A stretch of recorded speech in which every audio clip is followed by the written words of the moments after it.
Yeah. This is a change. It's a Sunday afternoon show. Yeah, I know. Very different. This is something a little bit different for us. Mm-hmm. April the 4th, is that right? 1, 2, 3. April the 4th, I think we have a guest already. Okay. And I just got to respond. I need to email him back and say, good, we'll pencil 1 minute until showtime. But it looks like April the 4th. I think we got another one this month. I'm not sure what date right now. Okay. But yeah, as soon as I get the confirmations, I try to get them out to you so you have an idea and you can mark it on your calendar. Yeah. I probably should get Zoom on here just as a standby for things like this, that they'd rather connect with something that would be local and, to connect to, especially overseas. It's easy to do, but I don't know if I still have the account on it. And we got Korea, and maybe Zoom might be easier for her too. Yeah. We'll see what I got to do. I don't know. We had one for work. It was our basic for work. That's what our business phones were. All 10 lines were. Your show will go live in 5 seconds. 4, 3, 2, 1. 3, 2, 1. Blog Talk Radio. This is All About Wine, the talk show dedicated to the wine industry since 2009. Featuring winemaker, cellar master, vineyardist, and tasting expert, Ron. Basically what we're trying to do on this program is just trying to educate people and trying to make wine less confusing and more friendly. From coast to coast and around the world. We really have had some neat people on the program. I love that. Post your questions and comments during the live show on our Facebook page at www.facebook.com/allaboutwinebtr. Again, that's www.facebook.com/allaboutwinebtr. And now, All About Wine is on. Here's Ron.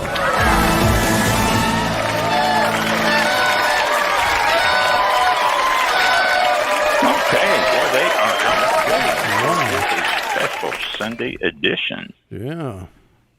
For Sunday, they really came out. Appreciate that. Thank you. Yeah, really, we do. We have a special guest. That's why we are on Sunday. Mm-hmm. And this will probably, after we get it recorded, we'll throw it on a Thursday night show. I don't think we have anything coming up this coming Thursday, so we just may do it then. But this is the panic time for us on the show. Mm-hmm. The panic time is from the time the show actually starts until the guest actually calls us. And we wait with bated breath to see if they're calling in. Yeah, it's been exactly. Play that for the next few minutes. And there's been more than one occasion when they have forgotten or something came up and they didn't call in. So yeah, could be connection issues. It's not unusual. Yeah. Let me go back and look, mate. I don't think they've sent us any emails today. Last correspondence I had with him was last night, our time, which would have been, they're 7 hours in front of us. And so, let's see what we got here. No. Last evening at 8:17 our time, which would put it at 5 o'clock in the morning their time, so they would have gotten it this morning. And I still got the invitation, the podcast invitation that they send out. So nothing saying that something came up. So it looks like everything's okay. There's a confirmation podcast. people send out these Google Calendar alerts. And I've gotten those quite a few times, but the thing is, every time I've gotten one of those, people have canceled and we've had to change it and stuff like that. So the Google Calendar alerts aren't always the bestest thing in the world. I never responded yes on this. Maybe that's something I should have done. So we are. It is a Sunday. Again, waiting. March the 3rd. Yeah. So we are hanging here. It's almost like NASA. Like, you drive 3.5 hours to Cape Canaveral or wherever it is, NASA. Johnson. It's not the Johnson. It's the Kennedy Space Center. Thinking there's going to be a launch. Like there was, how long ago? It was a couple of days ago. Or yesterday. When was it? Day before yesterday. They were going to launch SpaceX. And, day before yesterday, yeah. And then one little cloud gets in the way because you're thinking, it's clear skies the whole way out. The weather's perfect. One little cloud gets in the way and they scrub it. Now you got to drive 3.5 hours back. And the traffic is terrible because now you got 100,000 people in one confined area trying to go the same direction that you came from, and it's all terrible. Leaving at the same time. And you don't know until and you could be sitting there. You got your barbecue, whatever they allow you to do. I forget if they even allow barbecues, but you're out there and you're all prepared and everything. You got the lawn chairs out, whatever. And you're going, all right, here we go. 5, 4, 3. Wait a minute. Why'd the timer stop? Hold on a second. Put the chicken back in the freezer. What's going on here? And then you're looking and nothing's happening. And yeah. I know. And it's just, and from here, we're on the west coast of Florida. And from here, we hear that there's going to be a launch.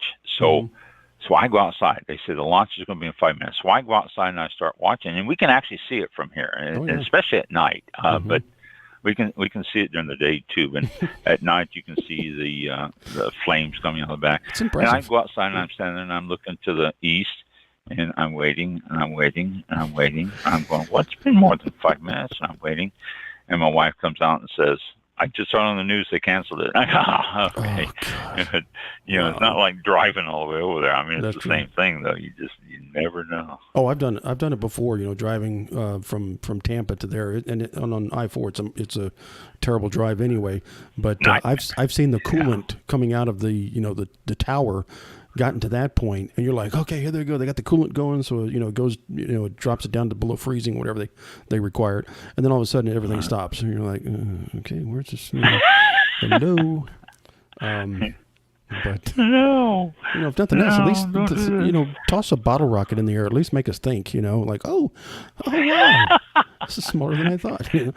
Do something, but all that time, and it's just and the thing is, people don't realize, they don't understand the logistics and the confusion and how hard it is to get out of observation areas and back on the road to get where you're going. Yeah. It's unbelievable number of people you see. I mean, it's worse than going to a packed football game or a packed sporting event. Yep. It's just...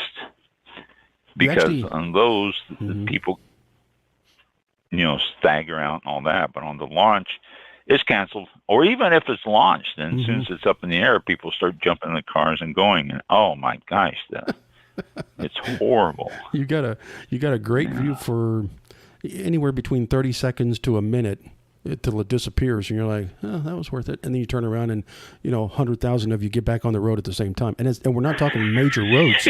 We're talking very small roads.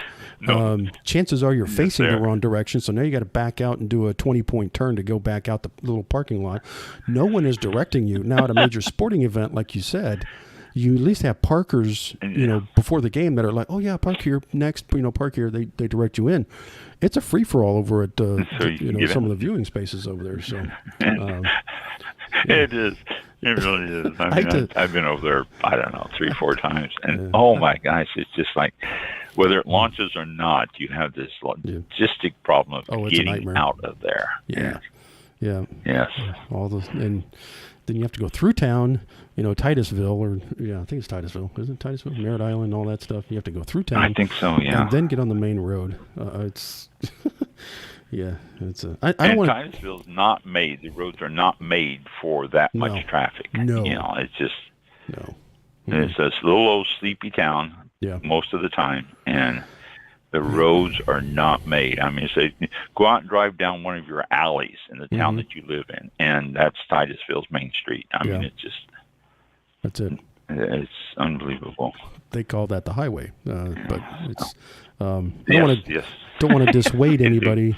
Don't want to dissuade anybody or turn them off of seeing a launch, because it is very, very impressive. But just be aware it's a hassle, and you're gonna stay calm. Whatever you got to do, but it is a nightmare at times.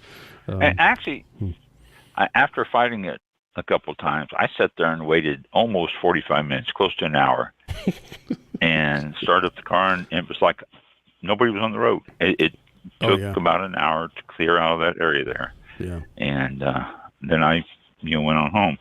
But if you're doing, if you're tailgating before the launch, just continue doing it after the launch, and yeah, that's true. Yeah. It's not too bad. That's a good plan. Or stay in Titusville so you don't have that 7-hour drive back to the other coast. But whatever it takes. Yeah. Haven't done just it in a while. grab a hotel room right there. That's another good plan. But you're right. The launches are fantastic. I mean, it's just there's nothing like it. The ground shakes, and it just you feel it. The rumbling, and you do, and you see this enormous thing start rising from the earth, and you think that's never going to clear. Yeah, very impressive. It is impressive. Yes, it is. So, there's a website. Huh? Oh, yeah. I'm trying to think of what the website is. I don't know if Cape Canaveral, Cape. Is it to watch them? Or Kennedy Space. Yeah, it's a website that tells you when a launch is going to be. I went to Space Launch. I think was. I know there's a group on Facebook that does them. I thought it was Space Launch. Oh gosh, I forgot. I'll see what it is. There's rocketlaunch.live. There's live coverage. Yeah, there's a couple of them. NASA TV Live online has it. YouTube, Spaceflight Now, if you do a search there, but they have them. So I thought it was Space Launch, but it looks like there's also a lot of sites that tell you when the launches are scheduled. And, you can go over and see them then and all that. So there's lots of stuff on it. Yeah. But it is impressive when you're sitting there watching that thing, and it is impressive. Yeah. Even though the traffic's a nightmare, it's impressive. Yeah. And the night launches are totally unbelievable. As bright as it gets out there. Totally dark. Yes, you're absolutely right. I saw one night launch, and it was like, oh my God. It's like turning on every light that you can possibly find and changing the balls from 60 watts to 300 watts. I mean, it's just... it becomes daylight for a few seconds. Unbelievable. It's amazing. But this is all about wine, and I don't see it's 12 minutes after the hour. And I told the guest to call in at a couple minutes past. Yeah, they might be having some issues. It is 12 minutes past. See, that's what I say. We always this is our panic period here until the guest does call in. Let me do some more research here and see if he did get a hold of us for any reason. I didn't see one on there, but we've corresponded back and forth about 6 or 7 times, and there's always a different email, it seems like, for everything that we've said to each other. Let me see if there's anything. Okay, let's see. It's 46 degrees in Bordeaux, France. I can tell you that much. And it's about 7. Well, he might be. 7:12 p.m. there. 6 hours difference, I believe. Tonight's low in Bordeaux is 37 degrees for their low tonight. And wow, it's cold there. It is. I was not expecting that. I didn't either. I didn't expect it to be that cold. It's going to stay in the 40s at night for the rest of this coming week, and the high in the low to mid 50s. So, yeah. Wow. It's chilly area. That's colder than I expected. I really didn't. Well, I mean, you look at the latitude. The only thing that regulates that's the Gulf Stream and the warmth coming from the ocean is going across there, and so it's their latitude's about that of New York City, I think, something like really? that. I mean, it's really high. It's surprisingly north compared to North America. It's always has surprised me how far north Europe is. So, I didn't realize that. You look at a map and you start tracing around, because I followed the maps at times before and trying to see where the wine growing is, and Bordeaux and especially northern France. Let's see. It says the wine documentary film Eastbound Westbound is the name of it. A winemaker story from Bordeaux and California. It is on Apple TV. So if anyone wants to watch it, you can do so. It's, again, Eastbound, Westbound, a winemaker story from Bordeaux and California. Jeffrey, and what's his last name here? I know it's Jeffrey because he was on the movie. Davies. Jeffrey Davies. Yeah. Is Davies. Okay. Jeffrey Davies is the main character in the show. He's the one that travels around and all that. But it says this investigation aims to trace, understand, and demonstrate the historical and unwavering links between the United States, Bordeaux, and its wines. An investigation like no other, Eastbound, Westbound, lets the viewer understand how this Franco-American friendship around Bordeaux wines had its starting point in the 18th century around the greatest connoisseur of fine wines and lover of Bordeaux, the American Thomas Jefferson, U.S. Ambassador to Paris and third President of the United States. And it goes into that. It covers that a little bit. Like I said, I saw the movie. A very interesting movie. If you're into wine, it's really, really interesting. If you're not into wine, it's educational. So it's worth it either way. But again, it's on Apple TV, or Apple TV Plus, I think this is. And it's Eastbound, Westbound, a winemaker's story from Bordeaux in California. And let me see. That was something I received. I just want to pass on to you what, let's see. They were scheduled to be on the 22nd of last month, and that didn't happen, not because of any reason, but then we realized that 7 o'clock on normal show time, and they were 7 hours ahead of us. That would put them at 2 o'clock in the morning, 3 o'clock in the morning, something like that. So, by the time we finish the show, it'd be after 3. Start at 2 and be after 3. So they said, "Can we do it some other time?" And we go, "Sure." I said, "What would you like to do?" And they said, "Well, we can do on a weekend." Well, weekend's almost impossible. Mike has his show on Flightline Radio at 10 to noon, and Saturdays this time of year I'm really tied up because I do volunteer to do taxes through the United Way, and so I'm doing taxes from 9 to 1:30, and then I volunteer at the golf course on Saturday afternoons. And so as soon as I finish taxes, I drive over to the golf course, which is 10 minutes away, and I'm there until about, well, it depends on the time we get the carts in and everything, about 7:30 I get home. So, and that's this week. In a couple of weeks it's going to be even later because the time changes. So I contacted him and I said, "We can't do it on Saturday. How about a Sunday?" And Mike said, "Yeah, it's good for me, and then it's also good for me." So I said Sunday. So they came back and said 1 o'clock Sunday would be your time, 7 of mine. That will work. And I said, "Fantastic, let's do it." So we exchanged the pleasantries that are involved in changing the time and confirmation and everything. Here we are. And here we are. So tell everybody the story. Yep. And it's sad because I saw the movie and it raised some questions I want to talk to him about and different things. It's not there and it's not there. There's the first two I got from him. And there's this one. And this is just a confirmation time, Sunday, March 3rd at 1 to 2 Eastern Time. And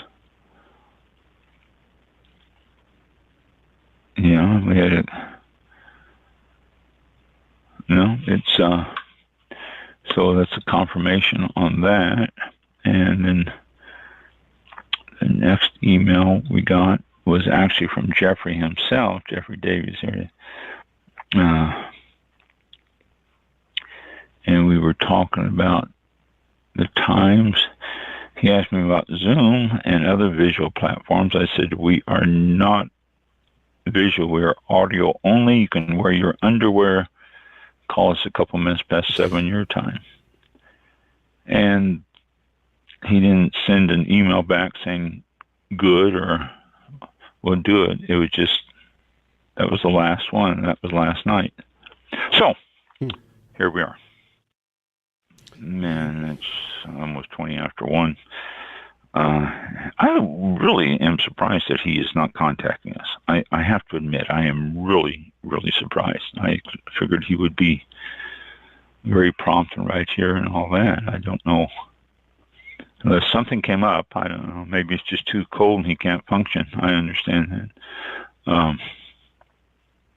Could have been the connection. We can always do it next week. The lack of Zoom or something. I just checked on Zoom because I have the app and I used it for work when we had Zoom phone lines, business phones. But if with the free account, you only allowed 40 minutes. And I looked at that and I go, I don't know if I forgot how much it is to register it, but it's a great service and it became really popular during the pandemic because people were inside and they needed a way to communicate. And man, Zoom just exploded. And we decided, I use Zoom, a lot. We decided as in the business where I worked at my normal job, not these other ones, but to get their phone systems, and then it was a great phone service also. So the desktop phones, the hardware just worked right with the network over the internet, and it was a great service. A lot of good features to it, but now we don't use it since another company purchased the company, so they got rid of it and used their. Yeah, this happened in December. I don't think I ever mentioned that to you. Anyway, but Zoom. Yeah. I think what people think about when they think of Zoom is they think of video. You're face to face. Yeah. And there is that platform. But you can do voice. There is that aspect of it, but it doesn't have to be that aspect of it. Nope. It is very good. So whenever somebody says, but maybe we should, get it for all about wine, get it hooked up and see how that. It's real simple to. Yeah. Or if it's. I'll have to go into Zoom for All About Wine. Maybe All About Wine can, check and see what the times are or how much it costs for extra time or something like that, and maybe we can start offering Zoom as an alternative to our guests. Yeah. We had. If I don't know, how easy is it to connect Zoom to our program on All About Wine? We'd have to. We probably both need to be set up for it in case there was issues like what was it, two Thursdays ago where I wasn't here. So you could do it as a backup, but I think the only thing I added is I have a software mixer that everything runs through.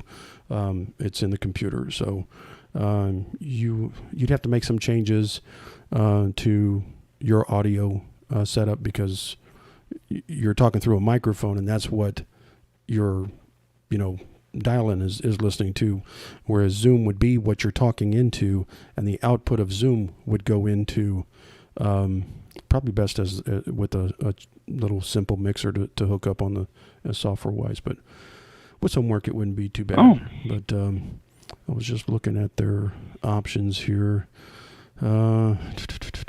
Yeah, because we're on Blog Talk Radio. We have all these phone lines in, but they're local calls in the New York area. 646 area code, I think, is New York or one of those places up there. And but if you're overseas, like you said, was it not Korea? What was it? Was it South Korea? Yeah. Oh, what was Korea. it? Okay. South Korea. Somebody out there, they're not going to want to call a 646 +1 and then 646 and all that stuff. Might not be feasible for them, but Zoom, yeah, definitely would be a good platform because it's worldwide. Or we used to use Skype, and I don't know if Skype is even still around here, but I don't know. I think I still have a link to Skype on my computer, but I've never punched it because we were having a few issues there when we finally got away from it, and I never have went back to it for any reason. And I haven't tried. I'm on Google Voice now. That's my it's kind of like my desktop computer phone access, but you can get one person on that, but I don't know if you can connect voice to voice, without using a phone number. So like Skype, Skype, you connect it to the user, to the person, their Skype, but I don't know how that would work on this. Zoom would be, I think it's up to 150 people, and it's I think it's 150 hours a month or something. You can have they call them meetings. They're Zoom meetings, but that's probably the best option to go through. Yeah, for that, because I don't know of any other. I have to look into it, but it's not too bad. Yeah. If I have to get a small mixer, that's something else you can check into and see what. Just the software. That would involve one. Yeah, I use Voice Meter for the shows, and it has so many inputs I can just route them to a channel. But they make a slimmed down version of it that does the same thing, but it's great software. Oh my gosh, I can't stop praising it. But you just install it, and it becomes your audio hardware, and everything runs through that. So That'd be a lot easier. Yeah. So, like, I have a channel for Skype, and if I was on Skype and I wanted to mute somebody, I just hit the mute button on the mixer, and it cuts them off. I mean, keeps them on Skype, but can't hear them. So, yeah. But you can't hear them, yeah. Yeah, it's just and change the volume. If they can't hear them too well, you can raise the volume on, like a regular, hardware mixer. So, with the sliders and everything, it has that on the software. So, a lot easier. But that doesn't do us much good now at 1:26 p.m. with no guests. No. We can check and see about the next time. Yeah. Excuse me. I really would like to talk to him, though, about the movie. Everybody out there can get a chance to look at the movie if you'd like. And if you have any questions, I mean, whether he's on or not, you can always email me the questions, and I'll be sure to bring them up to him. At allaboutwine101@gmail.com. And after you've seen the movie, if there's anything that you're curious about or any questions or comments about the movie or anything, then email me at allaboutwine101@gmail.com, and I'll put him over to the side. When we talk to him, we will ask him or let him know the comments. If they didn't see the movie, would he be able to answer general questions about Bordeaux wines or other wines? Is he that into it, or is it just specifically, for the movie? If they had any questions. He started the movie by he started the movie by showing Thomas Jefferson over there and all that. Very, very well staged period piece there, but that's how he started the movie. And then he came on. He said, "My name is Jeffrey Davies. I have lived in Bordeaux for 20 years, being involved with wine the whole time. They call me Mr. Bordeaux around here," and stuff like that. So to answer your question, yes, he can answer any of the questions or anything about Bordeaux wines. He is really quite knowledgeable. Very good. So that's not an issue at all for him. He is, and that's another reason I really was looking forward to talking to him, because he is so knowledgeable about Bordeaux wines. And, so yeah, it's should be interesting there. But excuse me. But obviously he has missed his 7:00 call-in, because it is now 7:28 his time, 7:29 his time, and it is 1:29 our time. So, and I didn't prepare to really have a show. We might be able just to throw this on sometime anyway, though. Maybe not. I don't know. We'll keep it in the archives in case we want to it'll be up there. Cover a show sometime when we didn't know what to do. It's on Facebook when we're off, and it's on Blog Talk Radio when we're off. So I don't know, with the different channels on it. There's just different ways to listen to it, even if, unless we go in and scrub it like a launch and just delete it I don't think there's any reason to do that. No. But we didn't say anything that was controversial. No. Excuse me. Let me look and see if there's anything that I wanted to particularly talk about, and I haven't had an opportunity to do so. And let's see, no, nothing there. I received my latest issue of the Wine Spectator. Have you got yours? No. It might be in I got mine yesterday. Yeah, it could be in there. I haven't checked the mail today or anything, or yesterday, so there's a possibility. It's there. Yeah, I just received mine yesterday. Haven't had a chance to really look at it too much. Our guest coming up on April the 4th is Alfie Alcantara. He's a co-owner of Deer Native Grapes. And Deer Native Grapes is winery in upstate New York, where Stephen Castles told us about. Stephen Castles was the one with the Native American grapes, and he's talked about that. Whereas Deer Native Grapes is the vineyard and winery that does Native American grapes and makes wines out of them and all that. So the proprietor, Alfie, is going to be on April the 4th, which is a Thursday, not a Sunday, and visit with us then and tell us about his vineyard and all that. So we've got that coming up in about a month. And I saw that here. Let me see what else we have.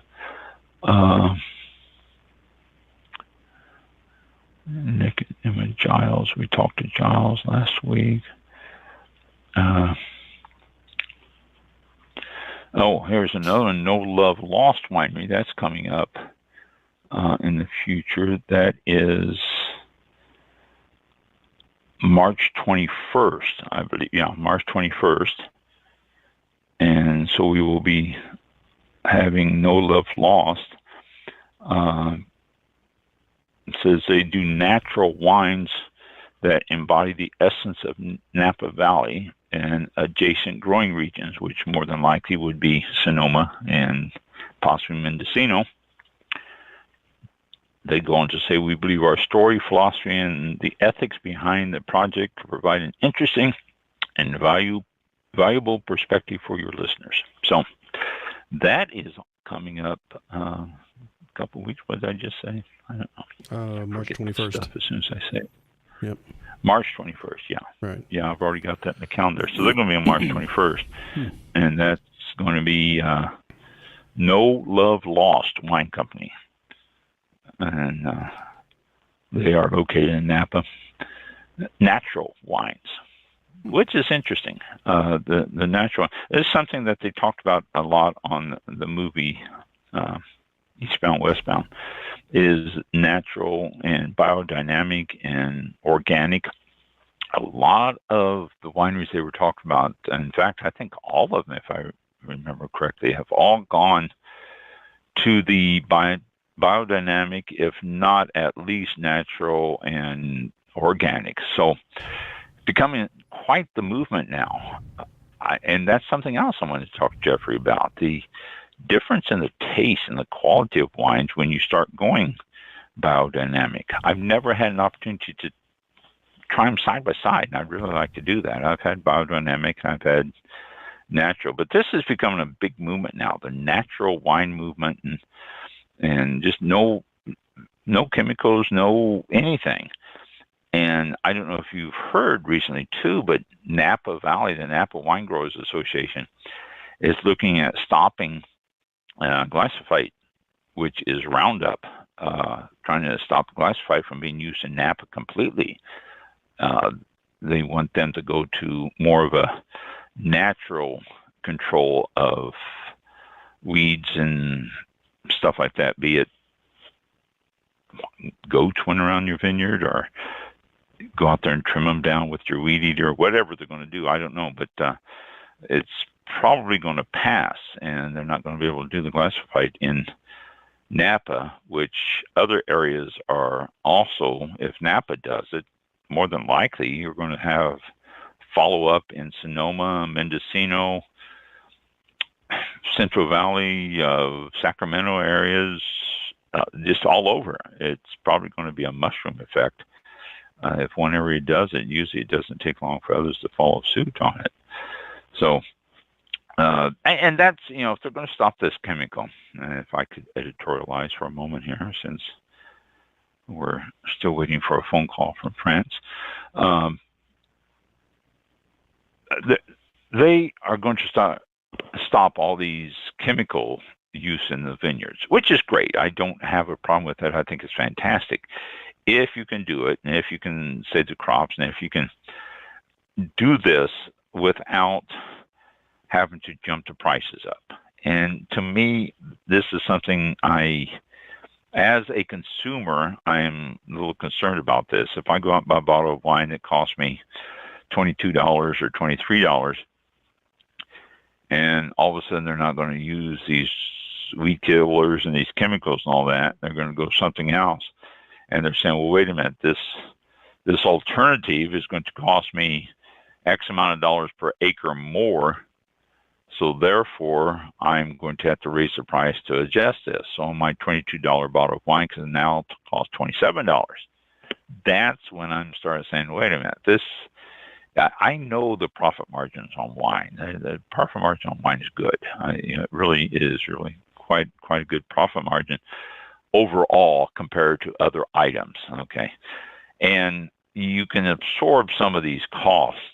You don't need to pass it on right away. So I just hope the wineries will think about their consumers a little bit and think about how much the consumer can adjust to their prices just because they decided not to use Roundup, or just because they decide not to use another chemical and try to use something that's less invasive, if you will, into the plants and into the ground.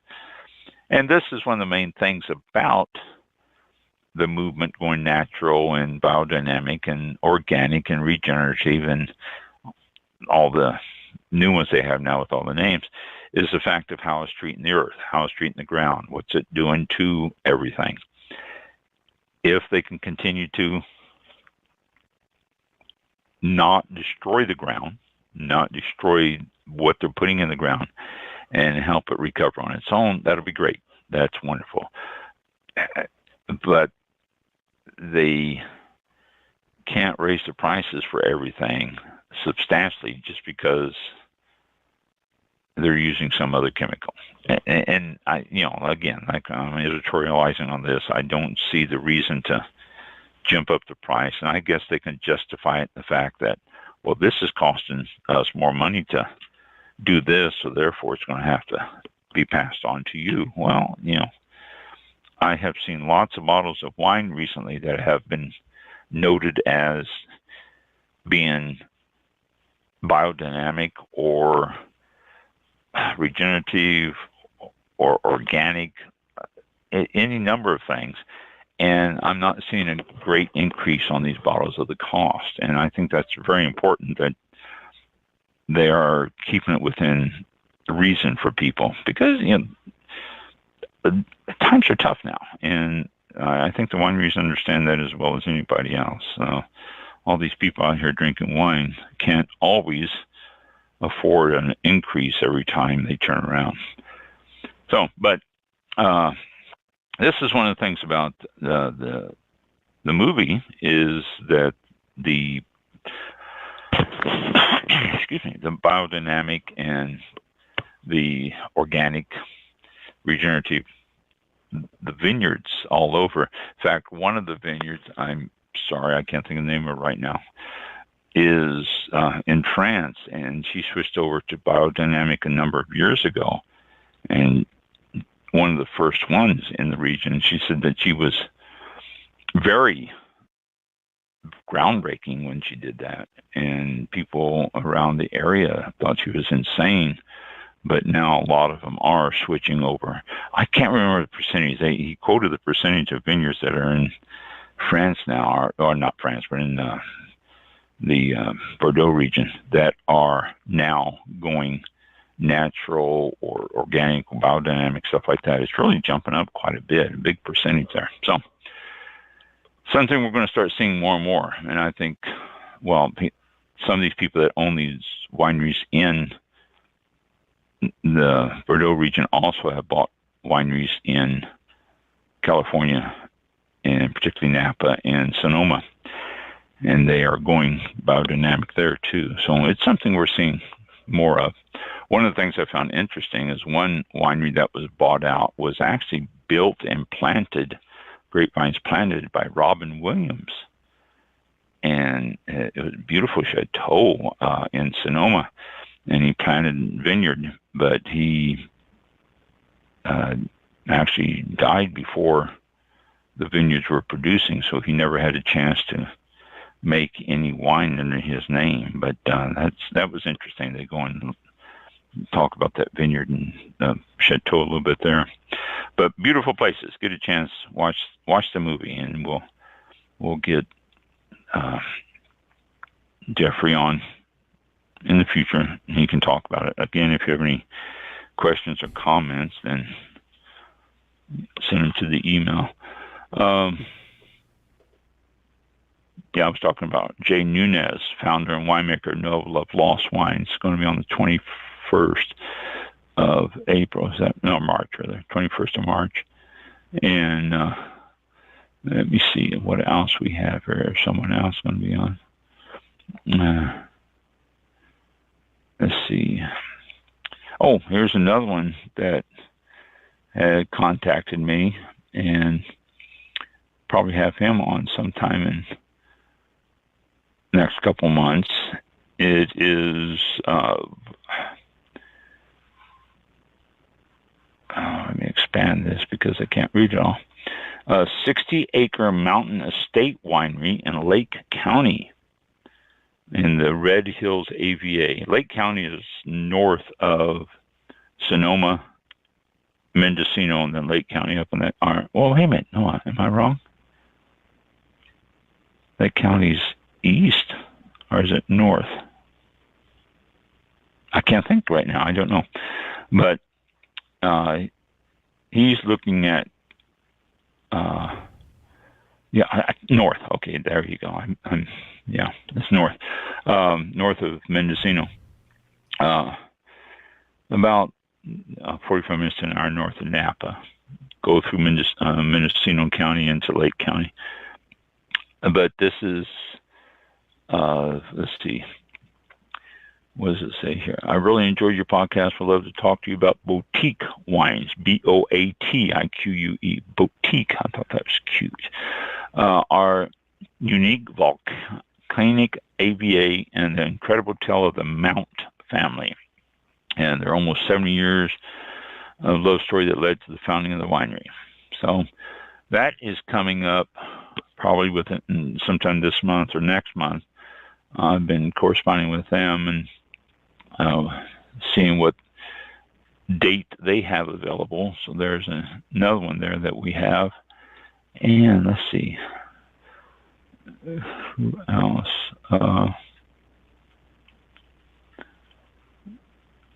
Here's another one that I have been corresponding with. Thibault Duberai. He's a wine director at Eli's Table. It's a restaurant located in the Upper East Side of New York City. And Eli's Table, let's see, Thibault honed his skills in France, of course. That's really a French name, isn't it? And he's traveled around, done freelance food, and he was a journalist in Paris. He holds a master's degree in philosophy and journalism. And his curiosity about food had led him to the love of wine. And it says that he is now the beverage director at Eli's. And it goes on, telling a little bit more about him. So we're looking at him coming on too over the next couple of months. So we got ourselves quite a list. Plus, again, we go back to Stephen Castles. I always see that J in my mind. I'm going, that's not Stephen Castles. And Stephen Castles worked with a girl in Korea, South Korea, when he was over there. Hence his book, too, is he has his Korean book, and the girl helped him coordinate with it. But he gave me the name of the girl in South Korea. I've corresponded with her, and she is more than happy to be on the program. We thought the logistics for getting someone from France on was a problem. Although we did somebody from Bali and we talked to Australia, but now we got someone from France or from South Korea. So we're corresponding and trying to get that taken care of and trying to get that lined up. And then we've got another one here, Round Pond Estate Winery, and they're into sustainable packaging, winery water efficiency, sheep grazing, wastewater treatment. They are Napa Green Winery certified. They do fish-friendly farming, which you say fish farming. Yeah, you're not putting a bunch of crap in the ground that's going to flow into the waterways and kill the fish. And they have transitioned to LED lighting throughout the facilities and all sorts of stuff. They are really, really looking at going a major earth friendly on this. So we're looking at something coming up this month or next month, maybe March 25th. What date it? That's the last Saturday. March 25th is on a Monday. They sent me an email here, said, so I'll have to get back with them and tell them, we don't do it on Mondays. Obviously, we don't do it on Sunday either because nobody's hooking up to us. So, but they are coming up. We need to talk with them. And, it just, people are getting in touch with us. Thank you, anyone out there who has passed the word on and caused these people to contact us. Thank you very much. That is great. It has helped keep us going here with a diversified set of guests. And some of these people, I have no idea how they got a hold of us or why, but I think it's really, really, really cool that they are doing so. I tend to underestimate All About Wine's reach. It really does go out there a lot. It spreads around to a lot of people. I mean, when we are number one in Mongolia and in and food and wine podcast, and we've reached all sorts of places around the world. And I'm always amazed about how far All About Wine has reached out to different areas and different people, and how it has been able to generate guests from all those different areas. So, just humble Mike and I sitting here, and Yep. we're getting around the world. That's what it says. So, from coast to coast and around the world. Yeah. Yeah, there you go. That's what the opening says. So, and it just always fascinates me because we get guests from all over. It's just we talked to Australia. We talked to a guy was in Bali. When we talked to him, and all that, all sorts of wineries around the country we've conversed with, and I'm reminiscing here, but we are getting close to our anniversary. Yeah. And this is reminiscing that we should be doing on our anniversary, because it's been 14 years. 15. 15 years. Yeah, 15 years. 15 years. Wow. Yeah. Wow. So, but as always, if you have anything you'd like to talk about, or any particular thing about wine, then get a hold of us, and we will see what we can cover on the show. And if you have any people that is interested or is involved with wine in the wine industry, let us know. And, just send me an email or tell them, contact us. Again, simple, All About Wine 101, just like in college, you go to class 101. It's the very first one in the series, All About Wine 101. And we will get a hold of them, or they can get a hold of us or something, and we will get them on the show. So, and we may try to switch over to Skype, not Skype, but Zoom, which might be easier for people. Yeah. We'll see what the possibilities are on that. And like you say earlier, Mike, that calling the Blog Talk Radio number in New York might be off-putting for some people. And maybe that was the issue with Jeffrey today. Who knows? Maybe he had an issue getting through to Blog Talk Radio from France. I don't know. I would think that Blog Talk Radio is international, but I don't know. Yeah. Maybe there is an issue. So, could have been. When we had the people from Australia and Bali and stuff like that, that was when we were calling them. Mm-hmm. And so, maybe there's an issue of calling in here. I don't know. It's something that we'll work it out. When we start looking at Zoom, maybe we can do something on Zoom. Yeah. But let's see, is there any news that I can pass on to you? Anything that I can find here? I'm clicking through, seeing what I can find. What's new as of Friday? The Canadian federal government is looking at spending $177 million to help the Canadian wine industry. Wow. That's nice of them to have that to help the wine industry. But Canadian wine industry seems to be doing well. I don't know why they would need to do that. There is pushback against a new vineyard proposal in Napa Valley.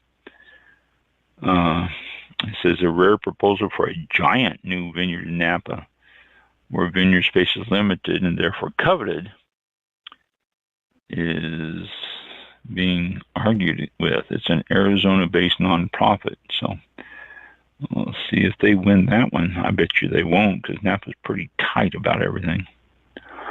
And so I don't think it's going to happen. Let's see what else we had. Distributors are starting to take. Oh, yeah, here we go. Distributors are starting to take dealcoholized wine seriously.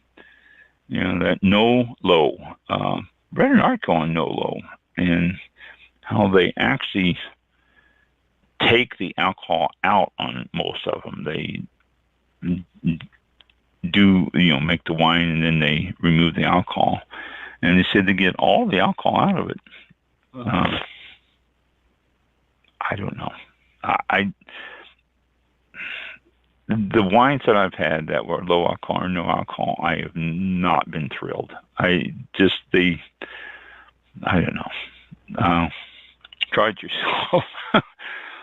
French man arrested for stealing 7,000 bottles of wine.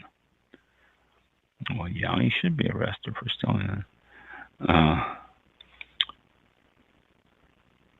A major wine critic calls timeout on heavy wine bottles.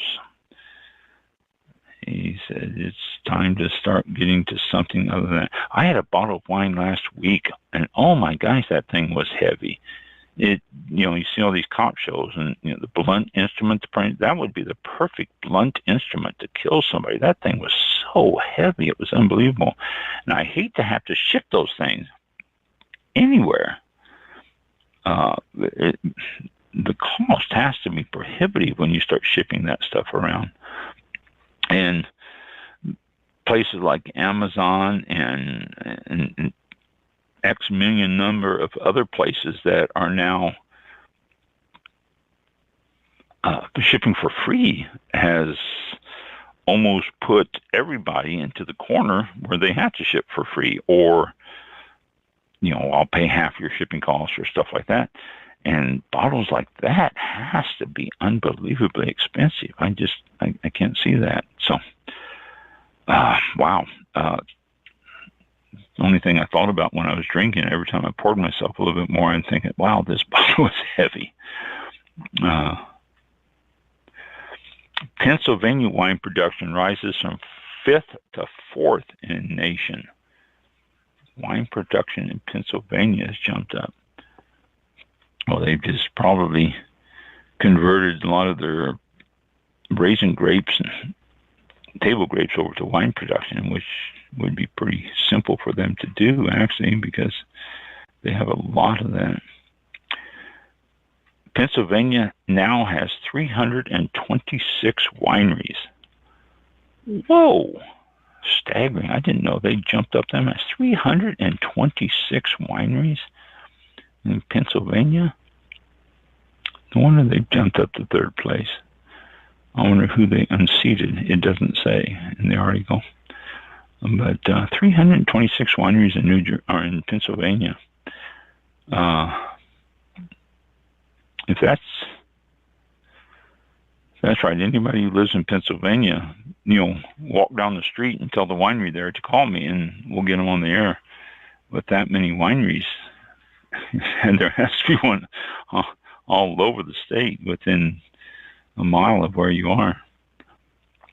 Okay, so this, I think, is done here. Nothing else we want on this article? No, so we can get rid of this. And let's look at this one, and then we're going to probably sign off on the special edition Sunday show where we never got the guest calling in.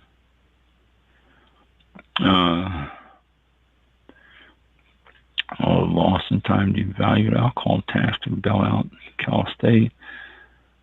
Sommeliers are controversial again.